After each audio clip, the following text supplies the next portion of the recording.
അവൻ 12ാം ക്ലാസ് പരീക്ഷയിൽ തോറ്റു. എല്ലാവരും ചിരിച്ചു, ഒരിക്കലും വിജയിക്കില്ലെന്ന് പറഞ്ഞു. പക്ഷേ ഇന്നോ? അതേ കുട്ടി സംസ്ഥാനതലത്തിൽ ഉന്നത വിജയം നേടിയ ഒരു സ്കൂൾ നിർമ്മിച്ചു.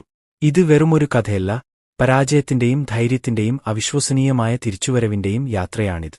രാഹുൽ ക്ലാസ് മുറിയിലെ അവസാന ബെഞ്ചിൽ ഒറ്റയ്ക്ക് ഇരുന്നു, ജനാലയിലൂടെ പുറത്തേക്ക് നോക്കി. ഫലം പുറത്തുവന്നു.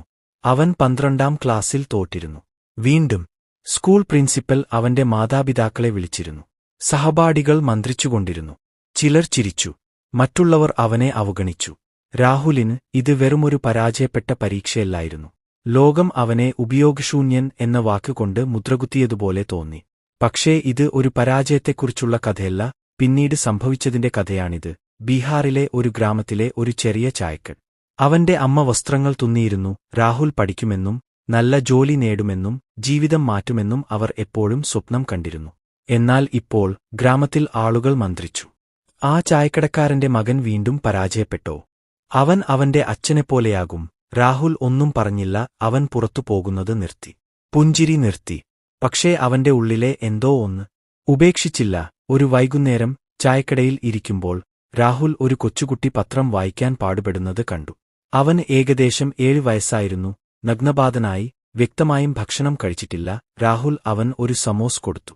എന്നിട്ട് ചോദിച്ചു, നീ സ്കൂളിൽ പോകുമോ? കുട്ടി തലയാട്ടി. അതിന് പണമില്ല, അമ്മ എന്നെ കാറുകൾ വൃത്തിയാക്കാൻ അയക്കുന്നു. രാഹുൽ നിശബ്ദനായി ഇരുന്നു. അപ്പോൾ ഒരു വിചിത്രമായ ആശയം അയാൾക്ക് തോന്നി. ഈ ഒരു കുട്ടിയെ പഠിപ്പിക്കാൻ തുടങ്ങിയാലോ? പിറ്റേന്ന് രാവിലെ രാഹുൽ ഒരു വേപ്പിൻ ചുവട്ടിൽ ഒരു പായ വിരിച്ചു.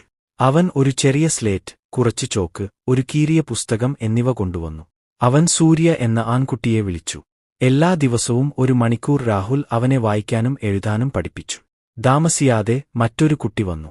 പിന്നെ 2 പേർ കൂടി. ഒരു ആഴ്ചയ്ക്കുള്ളിൽ ആ വേപ്പിന്റെ ചുവട്ടിൽ 8 കുട്ടികൾ ഇരിക്കുന്നുണ്ടായിരുന്നു. ചിലർ ഇഷ്ടികകളിൽ ഇരുന്നു. ചിലർ നഗ്നപാതനായി നിന്നു. ചിലർ രാഹുൽ കൊണ്ടുവന്ന ബിസ്ക്കറ്റിനായി മാത്രം വന്നു. പക്ഷേ അവരെല്ലാം വന്നു. ഗ്രാമവാസികൾ ശ്രദ്ധിക്കാൻ തുടങ്ങി. ആ പരാജിതനായ കുട്ടി ഇപ്പോൾ പഠിപ്പിക്കുന്നു. അവൻ എന്താണ് അറിയാവുന്നത്? രാഹുൽ എല്ലാം കേട്ടു. പക്ഷേ അയാൾ തുടർന്നു. എല്ലാ രാത്രിയും അയാൾ വായിക്കാൻ തുടങ്ങി. കടം വാങ്ങിയ പുസ്തകങ്ങളിൽ നിന്ന്, പഴയ പരീക്ഷാ ഗൈഡുകൾ, യൂട്യൂബ് വീഡിയോകൾ. അയാൾ സ്വയം പഠിപ്പിച്ചു. അങ്ങനെ അയാൾക്ക് അവ പഠിപ്പിക്കാൻ കഴിഞ്ഞു. 3 മാസങ്ങൾക്ക് ശേഷം മിസ്റ്റർ മിശ്ര എന്ന വിരമിച്ച അധ്യാപകൻ അവിടെ എത്തി. രാഹുൽ ഒരു വടിയും മണലും ഉപയോഗിച്ച് അടിസ്ഥാന ഗണിതം പഠിപ്പിക്കുന്നത് അയാൾ കണ്ടു. ക്ലാസ് കഴിഞ്ഞ് അദ്ദേഹം പറഞ്ഞു, നിങ്ങൾക്ക് ഒരു യഥാർത്ഥ അധ്യാപകന്റെ ഹൃദയമുണ്ട്, രാഹുൽ. ആഴ്ചകൾക്ക് ശേഷം ആദ്യമായി രാഹുൽ പുഞ്ചിരിച്ചു. മിസ്റ്റർ മിശ്ര സഹായിക്കാൻ വാഗ്ദാനം ചെയ്തു. പിന്നീട് മറ്റൊരു വിരമിച്ച അധ്യാപകൻ ചേർന്നു.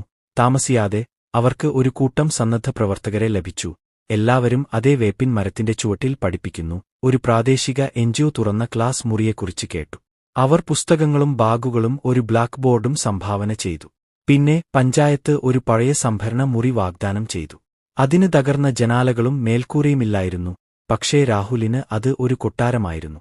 അദ്ദേഹം അത് വൃത്തിയാക്കി, പെയിന്റ് ചെയ്തു. ഗ്രാമവാസികളുടെ സഹായത്തോടെ അതിനെ ഒരു താൽക്കാലിക സ്കൂളാക്കി മാറ്റി.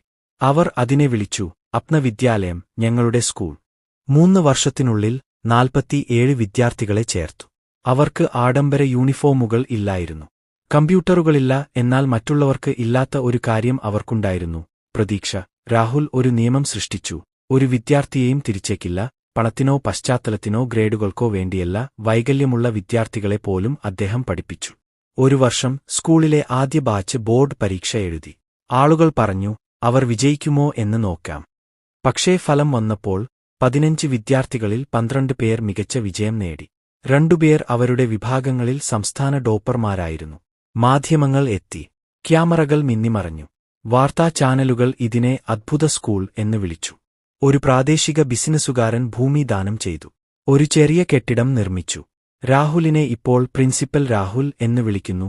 ഒരിക്കൽ 12ാം ക്ലാസ്സിൽ പരാജയപ്പെട്ട അതേ കുട്ടി. എന്നിട്ടും എല്ലാ ദിവസവും രാവിലെ അദ്ദേഹം തന്നെ ബ്ലാക്ക് ബോർഡ് വൃത്തിയാക്കി. പുതിയ വിദ്യാർത്ഥികൾക്ക് ഇപ്പോഴും ബിസ്ക്കറ്റ് കൊണ്ടുവന്നു. അതേ വിനീതമായ ശബ്ദത്തോടെ സുപ്രഭാതം എന്ന് പറഞ്ഞു. പക്ഷേ ഇതാ ഒരു ട്വിസ്റ്റ്. 12ാം ക്ലാസ്സിൽ രാഹുൽ വീണ്ടും വന്നില്ല. എന്തുകൊണ്ടെന്ന് ചോദിച്ചപ്പോൾ അദ്ദേഹം പറഞ്ഞു, എനിക്ക് പഠിപ്പിക്കാൻ സർട്ടിഫിക്കറ്റ് ആവശ്യമില്ലായിരുന്നു. എനിക്ക് ഒരു കാരണം ആവശ്യമായിരുന്നു. കാരണം ആ കുട്ടികളായിരുന്നു. ഇന്ന് അപ്ന വിദ്യാലയത്തിൽ 300-ലധികം വിദ്യാർത്ഥികളുണ്ട്. സംസ്ഥാനത്തെ ഏറ്റവും മികച്ച ഗ്രാമീണ സ്കൂളുകളിൽ ഒന്നാണിത്. മുൻ പരാജയപ്പെട്ടവർ ഇപ്പോൾ ടോപ്പർമാർ, കോഡർമാർ, അധ്യാപകർ എന്നിവരാണ്. സ്കൂളിന്റെ ഗേറ്റിൽ, ചുവരിൽ ഒരു ഉദ്ധരണി വരച്ചിട്ടുണ്ട്. ഈ പരാജയം ഒരിക്കലും അന്തിമമല്ല, പക്ഷേ ഉപേക്ഷിക്കൽ അങ്ങനെയാണ്. രാഹുൽ ഇപ്പോഴും അതേ ഗ്രാമത്തിലാണ് താമസിക്കുന്നത്. ഇപ്പോഴും അച്ഛന്റെ സ്റ്റാളിൽ ചായ കുടിക്കുന്നു. പക്ഷേ ഇപ്പോൾ ആളുകൾ അവനെക്കുറിച്ച് മന്ത്രിക്കുന്നില്ല, അവർ അവനെ സല്യൂട്ട് ചെയ്യുന്നു. 12ാം ക്ലാസ്സിൽ പരാജയപ്പെട്ട ആൺകുട്ടി ഒരു ഗ്രാമത്തെ മുഴുവൻ മാറ്റിമറിച്ച ഒരു സ്കൂൾ നിർമ്മിച്ചു. ചിലപ്പോൾ പരാജയം എന്നത് ജീവിതത്തിൽ നമ്മൾ എത്രമാത്രം എന്തെങ്കിലും ആഗ്രഹിക്കുന്നുണ്ടെന്ന് പരീക്ഷിക്കുന്നതിനുള്ള ഒരു മാർഗമാണ്. മനോജിന് പണമോ പിന്തുണയോ ബിരുദമോ ഇല്ലായിരുന്നു. ഈ കഥ നിങ്ങളെ പ്രചോദിപ്പിച്ചെങ്കിൽ കൂടുതൽ യഥാർത്ഥ കഥകൾക്കായി ലൈക്ക് ചെയ്യാനും പങ്കിടാനും സബ്സ്ക്രൈബ് ചെയ്യാനും മറക്കരുത്. സ്വപ്നങ്ങൾക്ക് അനുമതി ആവശ്യമില്ല, അവയ്ക്ക് വിശ്വാസം മാത്രമേ ആവശ്യമുള്ളൂ. കണ്ടതിന് നന്ദി.